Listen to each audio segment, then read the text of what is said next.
Inaasan ka na.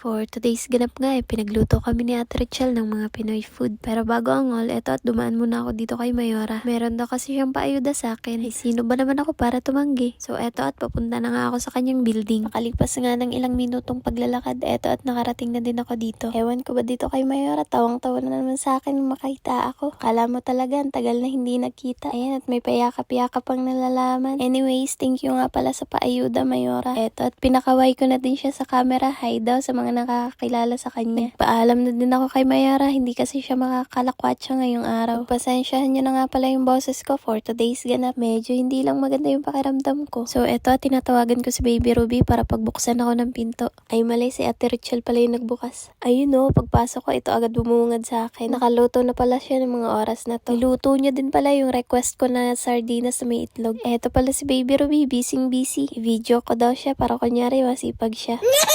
Okra talbos nga pala tong niluluto niya. Ay, Lord!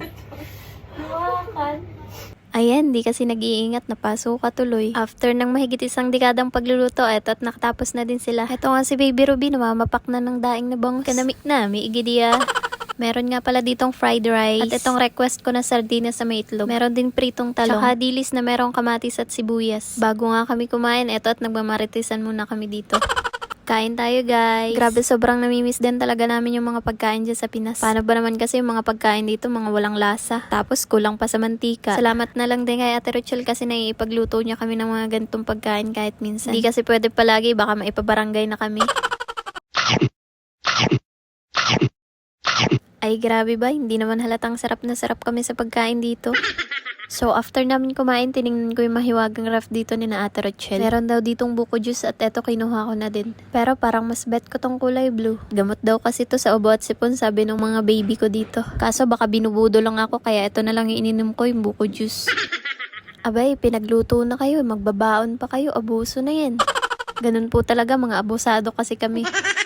After ang all, so ito papunta na kami ni Baby Ruby dun sa tinatambayan namin sa Little Dubai. Wala pa kasi si Baby Martina kaya kami palang dalawa. Pakasipag din kasi nung taong yun. Kailangan niya ding magdoble kayod kasi siya na lang yung inaasahan ng dalawa niyang anak. Ganito nga lang pala yung buhay namin mga katulong dito pag wala kaming pasok. Merong mga nakatent at merong mga nakalatag lang. Ayaw kasi naming magstay sa loob ng bahay ng amo namin pag wala kaming pasok. Bukod sa hindi ka makakain sa loob ng bahay ng amo mo pag wala kang pasok, yung iba umaabuso kahit alam nilang wala kang pasok, uutusan ka pa rin nila. At yun ay walang bayad. Pero dahil noipi tayo, hindi tayo pwedeng abusuhin na lang. Tsaka gala is life. Meron din namang mababait na mga amo dito. Swertehan na nga lang talaga yung pag-a-abroad. Tsaka palakasan na lang din ang loob. Pakapala na lang din ang mukha. Inayos ko na din dito yung paglalatagan namin. Yung tent kasi namin nasira na, dinaanan ng bagyo.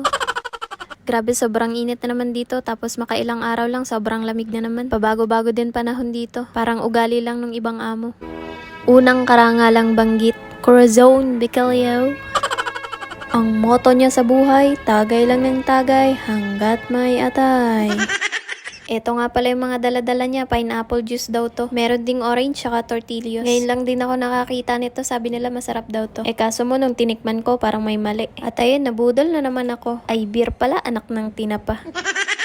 Bago pa umuwi ng gumagapang, umuwi na din kami ni Martina. Thank you for watching guys, babush!